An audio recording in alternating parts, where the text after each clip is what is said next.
from Bill Schaudt Wood Creations. Bill is not the only chainsaw carver here. So I just thought I would step in one time here and show you what we can do.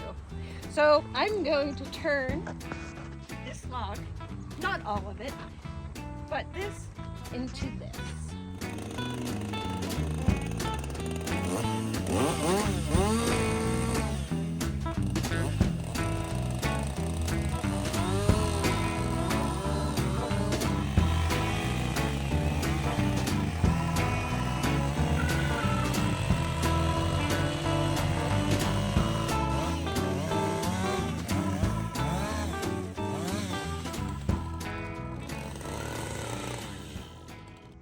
Hi folks, well I'm back up here in my carving area that you can see.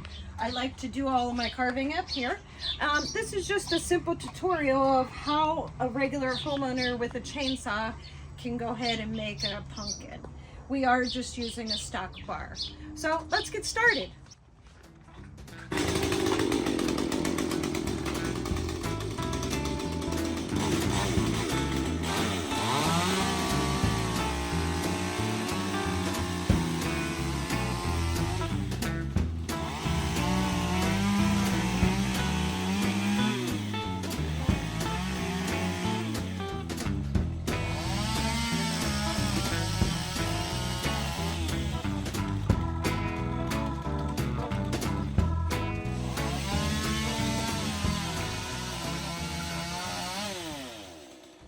So now that I've got the carving beveled the bottom, I'm gonna go ahead and flip it.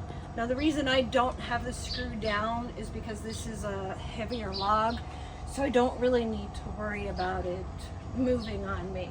But if it was a smaller log, I would use a board, run the screw up through the board into the bottom of the carving, and then screw it down to the cart. But it's so heavy right now that I don't need to worry about it.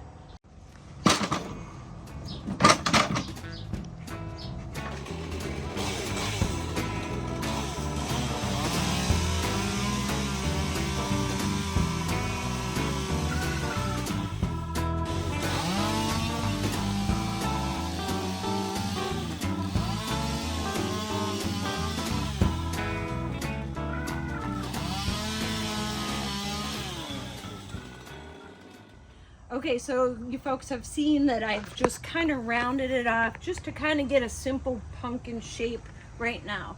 So now I have to like quarter it to give it the pumpkin look with the other. So what do you call those things? The things. So the next thing that we got to do is actually like make the ribs and quarter it to make it to have the look of a pumpkin.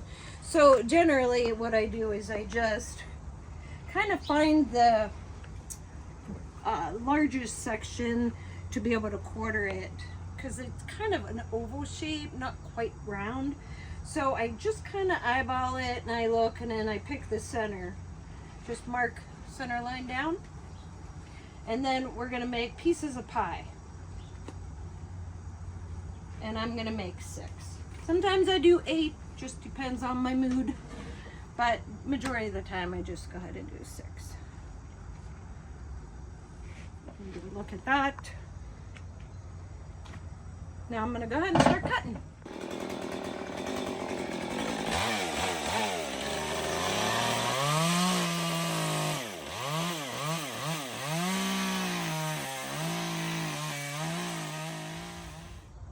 Okay, I'm gonna go ahead and stop right there just so you can kind of get a visual of how deep I cut. So I just left the bar in there to show you that's as far as I want to go in.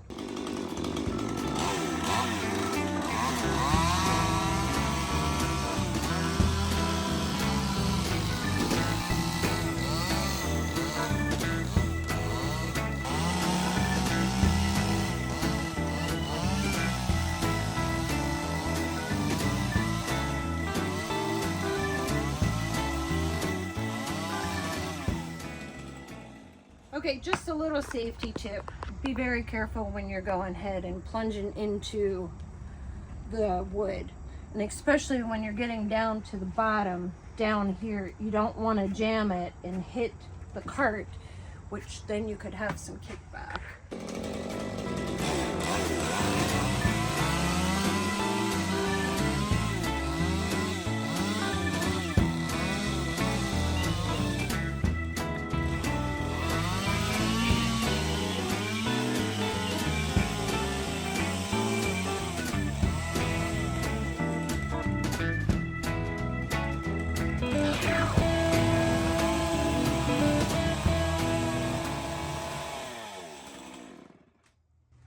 Okay, so what I did is I just made just a little bit of an indent on the top, because eventually I'm going to go ahead and this is where my stem is going to end up.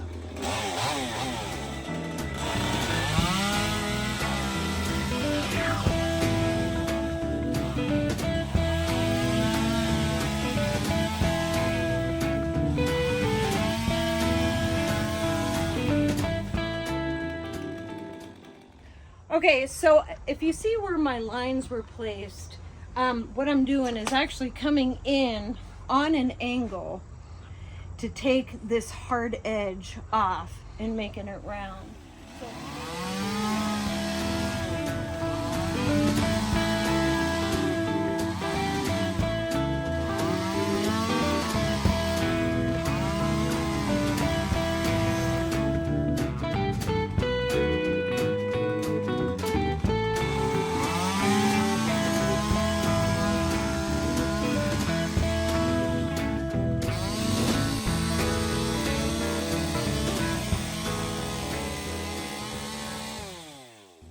Okay, so you can see I've made my cuts, but you need to be very careful on not over cutting. So you just want to kind of put the tip in and don't go like jam it too far, or you're going to be cutting into your next part of the pumpkin. So you just kind of want to keep it just to give it a V cut and cut it straight down. Okay, so now you've seen I've got all 6 sides rounded, ready to go. But I need to get down to the good wood. We've got a lot of yuck going on right here. Plus, when I go down, I'm gonna make it even and a little bit more not so square on the edges. So stay tuned, here we go.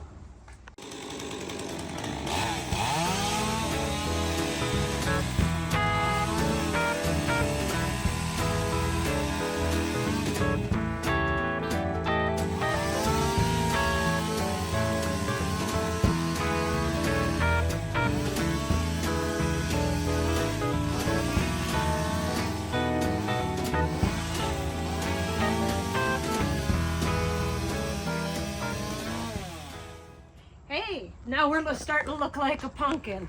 It's nice and round. So the next thing we got to do is go ahead and drill a hole. What I do is go to the woods, find yourself the coolest looking grapevine that you can, and this will eventually go into the pumpkin.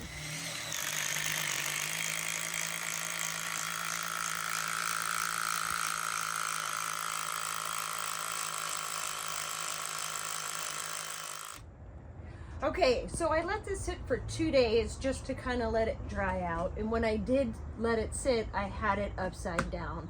I just think that all of the water kind of was down in here, so hopefully it dried out from the bottom down to the top. So now that's dry, I am going to go ahead and use my grinder just to kind of give it a little polished look. I don't want to grind it completely smooth. I just want it to take the finisher or the paint a little bit better. So always remember, make sure you do wear a mask. This is some fine particle dust that's going to be flying, so I just want you to protect your lungs. So okay, I'm going to go incognito now.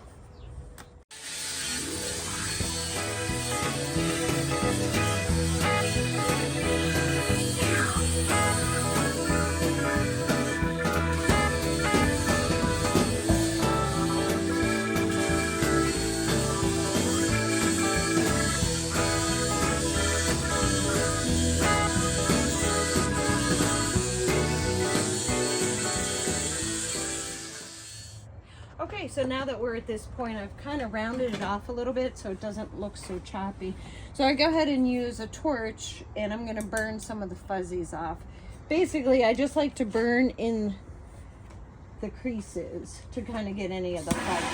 And it's just real quick.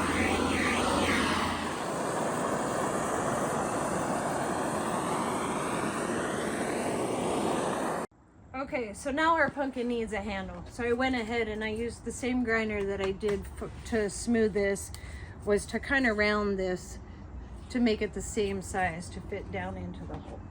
So what I do is I go ahead and use some Gorilla Glue, give it a little squirt. Don't overdo it because this stuff blows up and it'll start coming out of the top. So you just want enough down in the hole to cover the bottom.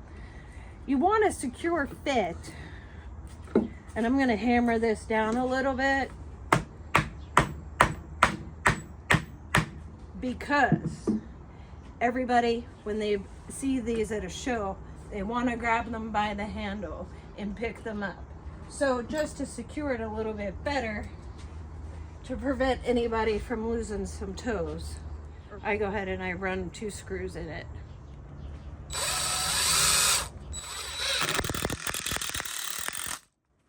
One that way, and then I cross it the other way. Just kind of angle it so you're catching part of the meat. Okay, now that bad boy's not going anywhere. So this is kind of heavy, but I can pick it up that way, and I know people are not gonna hurt themselves.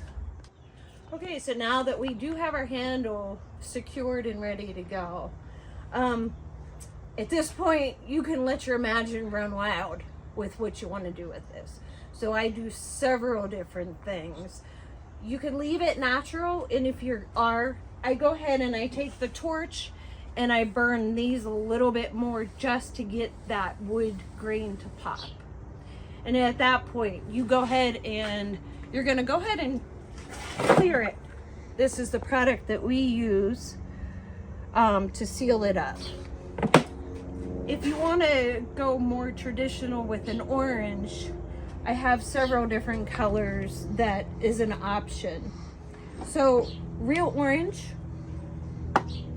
we got fire orange, and we got rustic orange. Now, if you're just going to be doing like maybe 1 or 2 pumpkins, you can go ahead and get away with the spray paint. But because we do mass production of these, I have my paint made at Sherwin-Williams, and this is the brand that I like to use. It's a great outdoor wood finish, but I have it made to match one of the spray cans. So when we do sell them, I can go ahead and offer people the color, and if they need to touch it up throughout the next couple of years, they can do it with ease. And then also the green.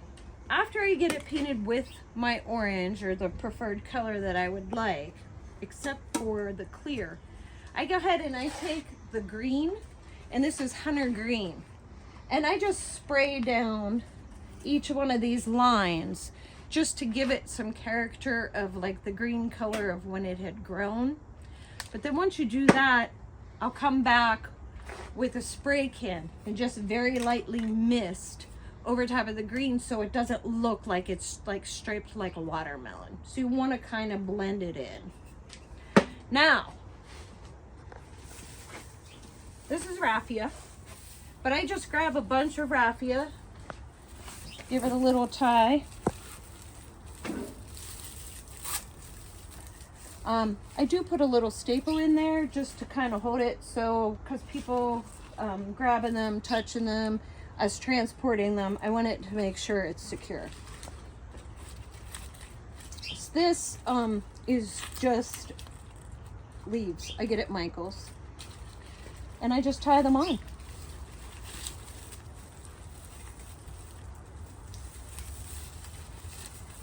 Make a bow.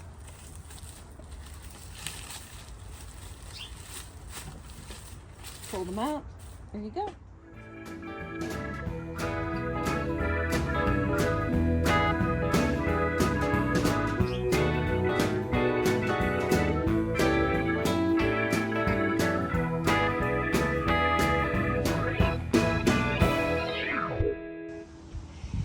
Anyway, I just wanted to say thanks for watching, and if you have liked my pumpkin tutorial, please stay tuned because my next project is gonna be, we're gonna turn this 2 1/4 inch slab into carvers.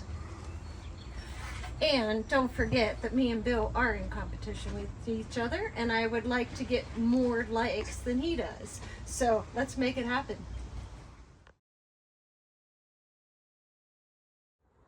Hey, happy fall, y'all.